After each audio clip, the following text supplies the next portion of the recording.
तो पैन को आधार से ऑनलाइन ही लिंक करने के लिए सबसे पहले तो आप सभी को इनकम टैक्स डिपार्टमेंट की ऑफिशियल वेबसाइट incometax.gov.in पे आना है। इसका जो यूआरएल है मैंने आपको वीडियो के डिस्क्रिप्शन में दे रखा है, जहां से आप डायरेक्टली इस वेबसाइट पर आ सकते हो। अब यहां पर आने के बाद में पैन को आधार से आपको लिंक करने के लिए सबसे पहले तो यहां पर आपको ऑप्शन मिलेगा लिंक आधार स्टेटस का। इस ऑप्शन को ही आपको चूज करना है। को यहां पर कैपिटल लेटर में अपना जो पैन है वो फिल करना है, आधार नंबर को यहां पर फिल कर देना है। इससे आप सभी का जो करंट स्टेटस है, आपका पैन कार्ड पहले से ही आधार से लिंक तो नहीं है ये पता लग जाएगा। और अगर आपको लिंक करने की जरूरत होगी तो यहीं पर आपको जो ऑप्शन है लिंक करने का वो हाईलाइट हो जाएगा। तो जैसे आप देखोगे मैंने पैन और आधार यहां पर फिल कर दिया है। व्यू लिंक आधार स्टेटस की टैब पे मैंने क्लिक किया है। तो आप यहां पर देखोगे कि बताया जा रहा है कि पैन नॉट लिंक्ड विद आधार। तो यहां पर हमारा जो पैन है वो आधार से लिंक नहीं है, यानी कि हमें पैन को आधार से लिंक करने की जरूरत होगी। अगर आप पहले से लिंक है तो आपको लिंक करने की जरूरत नहीं है। तो हमें लिंक करने की जरूरत होगी तो यहीं पर ये जो ब्लू कलर का ऑप्शन दिया गया है लिंक आधार, तो हम इस लिंक पे क्लिक करेंगे। अब जैसे हम क्लिक करेंगे तो अगेन हमारे सामने पैन आधार को लिंक करने का जो पेज है वो शो हो जाता है, जहां पर हमें यहां पर अपना जो पैन नंबर है और आधार नंबर यहां पर फिल कर देना है और वैलिडेट के ऑप्शन पे क्लिक करना है। तो जैसे मैंने वैलिडेट के ऑप्शन पे क्लिक किया है तो payment detail not found for this pan कुछ इस तरीके का हमारे सामने मैसेज आया है, जिसमें कि यहाँ पर आप सभी को पता होगा कि आज की डेट में पैन को आधार से अगर आपको लिंक करना है तो 1,000 रुपए की जो फीस है वो पेमेंट करनी पड़ती है। पहले 500 रुपए था, उससे पहले तो फ्री में ही हो जाता था, लेकिन आज की डेट में आपको 1,000 रुपए का जो फीस का पेमेंट है वो करना होगा। तो यहाँ पर बताया जा रहा है कि ये जो फीस है अभी फाउंड नहीं हुई है, यानी कि यहाँ पर अभी तक इसका जो पेमेंट है वो नहीं हुआ है। तो यहाँ पर पेमेंट करने के लिए आप सभी को कंटिन्यू टू पे थ्रू ई पे टैक्स इस ऑप्शन पे क्लिक कर देना है।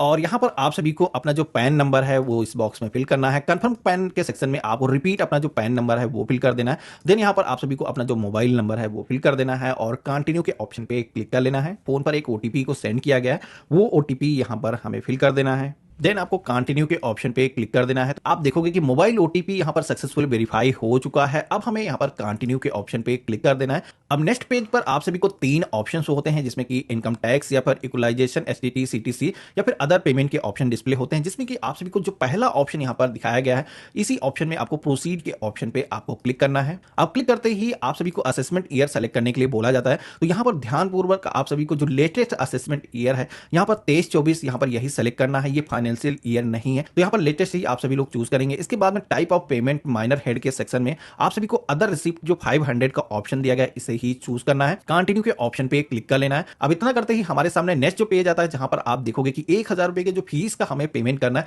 वो किस कॉलम के अंदर होगी, वो देखोगे कि यहां पर ऑटोमेटिक यहां पर आ चुका है। पहले ये डिटेल मैनुअली फिल करनी पड़ती थी, जिसमें काफी लोगों को कंफ्यूजन होता था किस हेड के सेक्शन में ये जो पेमेंट होगा वो ऑटोमेटिक पहले से फिल है। यहां पर आपको कुछ भी करने की जरूरत नहीं है, आपको कंटिन्यू के ऑप्शन पे क्लिक करना है। तो आप पेमेंट पेज पर आ चुके हैं, जहां पर ये जो 1,000 रुपए के फीस का पेमेंट है वो पेमेंट हमें ऑनलाइन ही करना है। नेट बैंकिंग या फिर डेबिट कार्ड या आरटीजीएस एनएफटी या फिर पेमेंट गेटवे के माध्यम से ऑनलाइन ही कर सकते हैं। तो यहां पर आप अगर कोई अदर मोड से पेमेंट करने वाले हैं तो आप उसको चूज करेंगे, अदरवाइज आप सभी को पेमेंट गेटवे का जो ऑप्शन दिया गया है इसे ही आपको चूज करना है। अब आपके सामने 3 बैंक्स होते हैं, Canara bank, federal bank, Kotak Mahindra bank. तो इन तीनों बैंक के जो पेमेंट गेटवे हैं, किसी भी पेमेंट गेटवे को आपको चूज कर लेना है। आपका अकाउंट चाहे इन बैंक में हो या फिर ना हो, आप तब भी पेमेंट कर पाएंगे। तो यहां पर पेमेंट करने के लिए आपको ट्रांजेक्शन चार्जेस भी दिखाएंगे, जिस पे आप क्लिक करोगे। तो अगर आप नेट बैंकिंग के थ्रू पेमेंट करते हो तो कौन से बैंक में कितने चार्जेस लगाए जाएंगे उसके बारे में बताया गया, जिसमें कि आप देखोगे कि डेबिट कार्ड से अगर आप पेमेंट करते हो तो नील है, क्रेडिट कार्ड से अगर आप पेमेंट करोगे तो कुछ यहां पर चार्जेस देने होंगे जो कि नॉर्मल से हैं। तो अगर आपके पास में डेबिट कार्ड है तो आप डेबिट कार्ड के थ्रू ही पेमेंट करें, या फिर आप चाहें तो यूपीआई के थ्रू भी पेमेंट कर सकते हैं। तो यहां पर मैं कैनरा बैंक के ऑप्शन को सेलेक्ट करता हूं, देन यहां पर कंटिन्यू के ऑप्शन पे क्लिक करता हूं। को इस पेज में नीचे की तरफ आना है और यहां पर पे नाउ का जो ऑप्शन दिया गया इस पे हमें क्लिक कर देना है और यहां पर टर्म एंड कंडीशन को आपको रीड करना है। इसको आप डाउन करेंगे नीचे की तरफ और यहां पर आप सभी को आई एग्री करने का एक ऑप्शन मिल जाएगा, जिस पे क्लिक करेंगे। देन सबमिट टू बैंक के ऑप्शन पे क्लिक कर देंगे। पेमेंट गेटवे आ चुका है, जिसमें कि ये जो पेमेंट है क्रेडिट कार्ड, डेबिट कार्ड या नेट बैंकिंग, यूपीआई या फिर व्हाट्सएप के थ्रू हम कर सकते हैं। तो जिस भी मोड से आप पेमेंट करने वाले हैं आपको चूज कर लेना है। तो यहाँ पर मैं डेबिट कार्ड के माध्यम से पेमेंट करना चाहता हूँ। डेबिट कार्ड के ऑप्शन को सेलेक्ट करेंगे, यहाँ पर अपना कार्ड नंबर, एक्सपायरी, उसका जो सीवीवी नंबर है, जो भी नेम उस पर प्रिंटेड है, फिल करेंगे। देन हम यहाँ पर प्रोसीड के ऑप्शन पे क्लिक करेंगे। कंप्लीट पेमेंट के ऑप्शन पे क्लिक कर देना है, जिसमें कि आपने जो चालान का पेमेंट किया है 1,000 रुपए का जो आपका पेमेंट हुआ है उसकी जो स्लिप है डाउनलोड के ऑप्शन पे क्लिक करके आप डाउनलोड कर सकते हो, अपने पास में सुरक्षित करके रख सकते हो। फर्स्ट स्टेज है वो आपने कंप्लीट कर लिया है। अब आपको पैन को आधार से लिंक करने के लिए अभी भी कुछ यहाँ पर काम करने की जरूरत होगी, लेकिन वो जो काम है आपको करीब 5 से 7 दिनों का वेट करने के बाद ही करना, क्योंकि यहाँ पर जो आपने ऑनलाइन पेमेंट किया है वो पेमेंट होने के बाद में इस पेमेंट को इनकम टैक्स डिपार्टमेंट की तरफ से वेरीफाई किया जाएगा। 5 से 7 दिनों का टाइम लगता है। उसके बाद में आपको दोबारा से इस पोर्टल पे आना है और यहाँ पर क्विक लिंक के सेक्शन में आपको लिंक आधार का जो ऑप्शन मिलेगा इसी पे आपको क्लिक करना है और यहाँ पर आप सभी को अपना जो पैन नंबर है, आधार नंबर है, फिल कर देना है। देन आपको वैलिडेट के ऑप्शन पे क्लिक करना है। अब जैसे आप वेरीफाई के ऑप्शन पे क्लिक करेंगे तो यहाँ पर पैन को आधार से लिंक करने का जो 1000 रुपए का फीस का आपको पेमेंट करना था, वो पेमेंट अगर आपने ऑनलाइन ही कर दिया है तो आप सभी के सामने कुछ इस तरीके का मैसेज आएगा जिसमें कि यहाँ पर पेमेंट आपका इनको रिसीव हो चुका है। और पैन को आधार से लिंक करने के लिए आप सभी को यहाँ पर अब जो कंटिन्यू का ऑप्शन दिया गया इस पे आपको क्लिक करना है।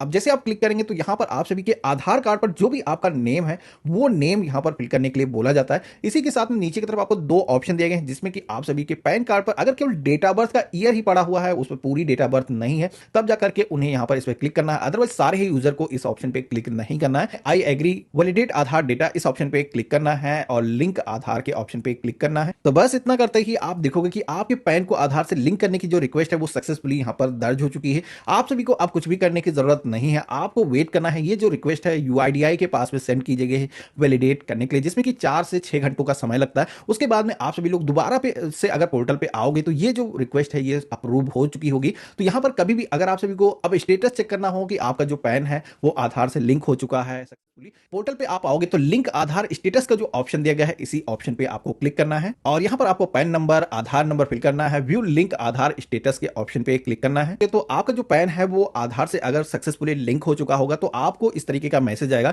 Your PAN is already linked is given Aadhaar. आपका जो पैन है वो आधार से सक्सेसफुली लिंक हो चुका है। अब आपको कुछ भी करने की जरूरत नहीं है। अब आगे भी आप अपने पैन कार्ड को यूज